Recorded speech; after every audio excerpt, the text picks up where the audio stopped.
महाराष्ट्र में स्थानीय निकाय संस्थाओं के लिए होने वाले चुनाव की तैयारियां शुरू हो गई है। आपको बता दें कि मुंबई, थाने, पुणे, मीरा भाईंदर, वसई, विरार समेत राज्य की तमाम महानगर पालिकाओं के चुनाव जल्द होने वाले हैं।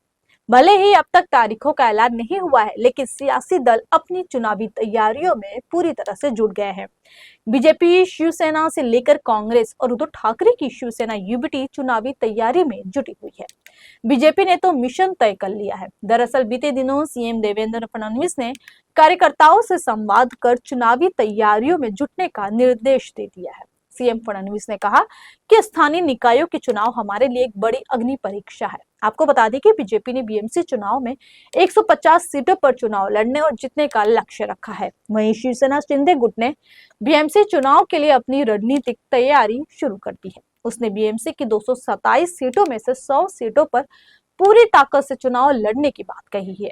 पिछले दिनों पार्टी ने मुंबई में पूर्व नगर सेवकों चुनाव लड़ने के इच्छुक कार्यकर्ताओं के साथ बैठक की, जिसमें कैबिनेट मंत्री दादाजी भूसे, पूर्व सांसद राहुल शेवाले और पार्टी सचिव संजय मोरे जैसे वरिष्ठ नेताओं ने भाग लिया था।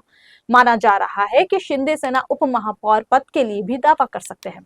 थाने में भले ही डिप्टी सीएम एकनाथ शिंदे की पकड़ मजबूत हो, लेकिन शिंदे गुट को बीएमसी चुनाव में संघर्ष करना पड़ सकता है। भले ही बीजेपी को महापौर पद मिले, लेकिन शिंदे गुट उप महापौर और महत्वपूर्ण समितियों की कमान अपने हाथों में चाहता है। नेताओं ने साफ किया है कि पार्टी जिन 100 सीटों पर चुनाव लड़ेगी, वहां जीत के लिए सभी स्तरों पर योजना बनाई जाएगी।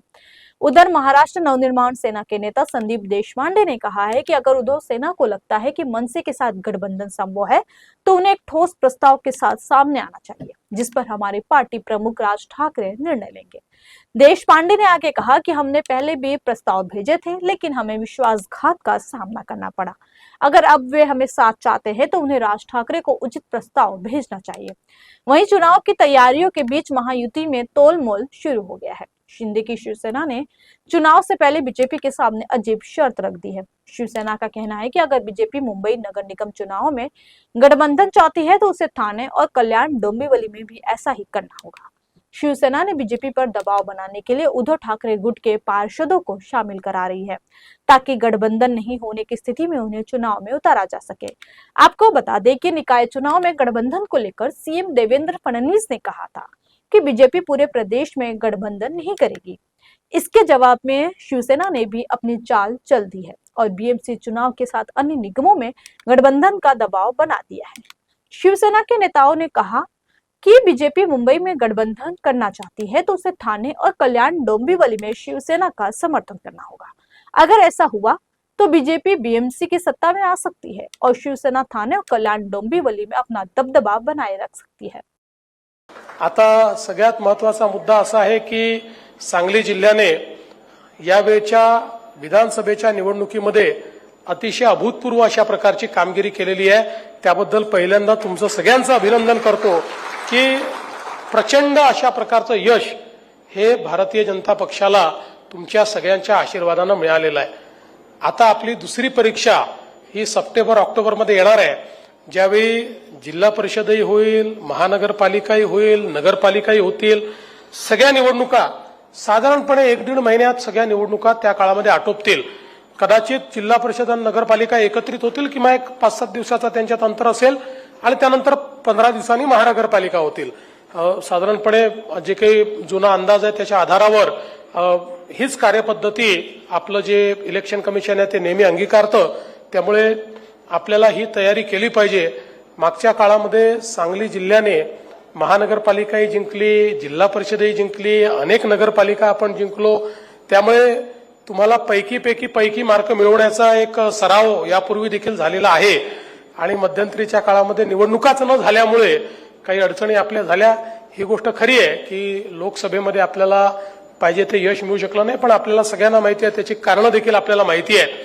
त्यामुळे ती कारणं जाणून घेऊनच आपण विधानसभेची तयारी केली आणि तयारी केल्यावर आपण काय करू शकतो हे आपल्याला या ठिकाणी निश्चितपणे पाहायला मिळालेलं आहे। म्हणून माझी आपल्याला विनंती आहे की आता महानगरपालिका, जिल्हा परिषद आणि नगरपालिका, नगरपंचायती याच्या निवडणुकीची तयारी जोरात करायची आहे।